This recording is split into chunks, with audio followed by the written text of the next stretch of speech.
नमस्कार। हिंदू धर्म में एक बहुत ही गहरा विश्वास है कि जब जब धरती पर अंधकार और अधर्म बढ़ता है तो एक दिव्य शक्ति रूप बदलकर उसे बचाने आती है।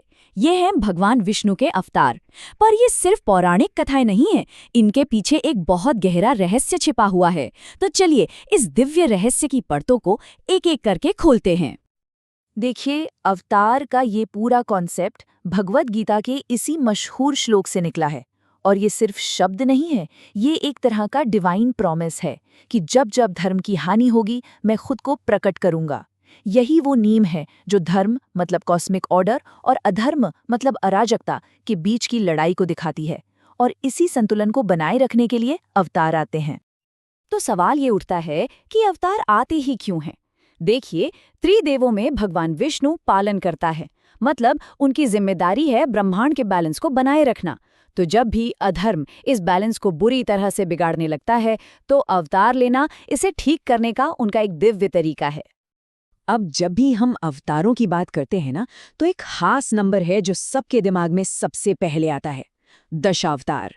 यानी भगवान विष्णु के वो 10 सबसे प्रसिद्ध और शक्तिशाली रूप। जी हाँ, 10। ये वो 10 महाअवतार हैं जिन्हें भगवान विष्णु ने अलग अलग युगों में धर्म की रक्षा के लिए धारण किया। और ये लिस्ट इतनी पॉपुलर हो गई कि आज ज्यादातर लोगों के लिए अवतार का मतलब ही दशावतार बन गया है। और जरा इन अवतारों की डाइवर्सिटी देखिए, कितनी कमाल की है। एक तरफ नरसिंह है, आधे शेर आधे इंसान, जो एक खंभा फाड़कर अपने भक्त प्रहलाद को बचाने के लिए प्रकट हुए। और दूसरी तरफ है मर्यादा पुरुषोत्तम श्री राम, जिन्होंने एक आदर्श इंसान का जीवन जीकर धर्म की स्थापना की। मछली से लेकर एक महान योद्धा तक, हर अवतार का रूप, उसका मकसद और उसका युग उस समय की जरूरत के हिसाब से एकदम अलग था।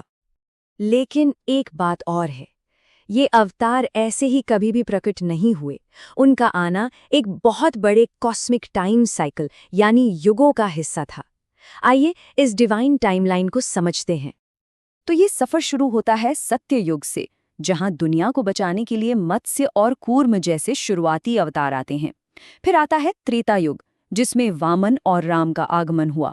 द्वापर युग में तो खुद श्री कृष्ण ने धर्म की सबसे बड़ी लड़ाई का मार्गदर्शन किया।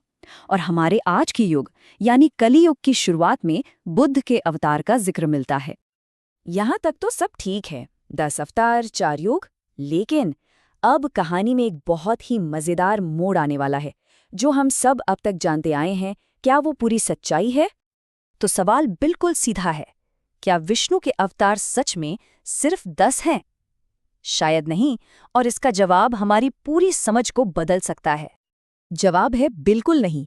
भागवत पुराण जैसे सबसे महत्वपूर्ण ग्रंथों में 10 नहीं बल्कि 24, 25 और कुछ जगहों पर तो 39 अवतारों तक का जिक्र मिलता है।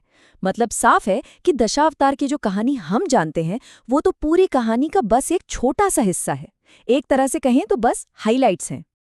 और इस लिस्ट में देवर्षि नारद, महाभारत लिखने वाले वेद व्यास और यहाँ तक कि समुद्र मंथन से अमृत लेकर प्रकट होने वाले धन्वंतरी जैसे नाम भी शामिल हैं। ये उदाहरण हमें बताते हैं कि अवतार का सिद्धांत सिर्फ राक्षसों को मारने तक ही सीमित नहीं है, बल्कि ज्ञान, विज्ञान और आरोग्य को फैलाने के लिए भी है। और बात यहीं खत्म नहीं होती। ग्रंथ ये भी बताते हैं कि हर अवतार एक जैसा नहीं होता। कुछ पूर्णावतार होते हैं, जैसे श्री कृष्ण, जिनमें दिव्य शक्ति पूरी 100% होती है। तो कुछ अंशावतार होते हैं, जैसे कपिल मुनि, जिनमें भगवान का सिर्फ एक अंश ही प्रकट होता है। अब चलिए एक बहुत ही गहरे और मॉडर्न नजरिए से इसे देखते हैं। क्या हो अगर ये दशावतार सिर्फ धार्मिक कथाएं न होकर जीवन के विकास यानी एवोल्यूशन का एक जबरदस्त प्रतीक हो? ये थियरी सच में दिमाग हिला देती है। जरा सोचिए, पहला अवतार मत्स्य यानी मछली, जीवन पानी में शुरू हुआ। फिर आया कूर्म यानी कछुआ, जो पानी से जमीन पर आया। उसके बाद वराह यानी सुअर, जो पूरी तरह से एक जमीनी जानवर है। ये क्रम आगे बढ़ता है नरसिंह, आधा जानवर आधा इंसान, से वामन, एक बौना मानव, और फिर श्री राम तक, जो एक सभ्य और नैतिक समाज का प्रतीक हैं। ये सिर्फ एक कहानी नहीं लगती, बल्कि ऐसा लगता है जैसे धरती पर जीवन के विकास का एक आध्यात्मिक नक्शा हो। हमने अतीत की बात कर ली, वर्तमान की भी, लेकिन इस कहानी का एक बहुत ही जरूरी अध्याय है जो अभी लिखा जाना बाकी है। एक ऐसा अवतार जिसका हम सबको इंतजार है। और वो हैं कल्कि, दशावतार की लिस्ट के 10वें और आखिरी अवतार। भविष्यवाणी है कि वो कलयुग के अंत में तब आएंगे जब अधर्म अपनी चरम सीमा पर होगा और उनका मकसद सिर्फ एक होगा, धर्म की फिर से स्थापना करना।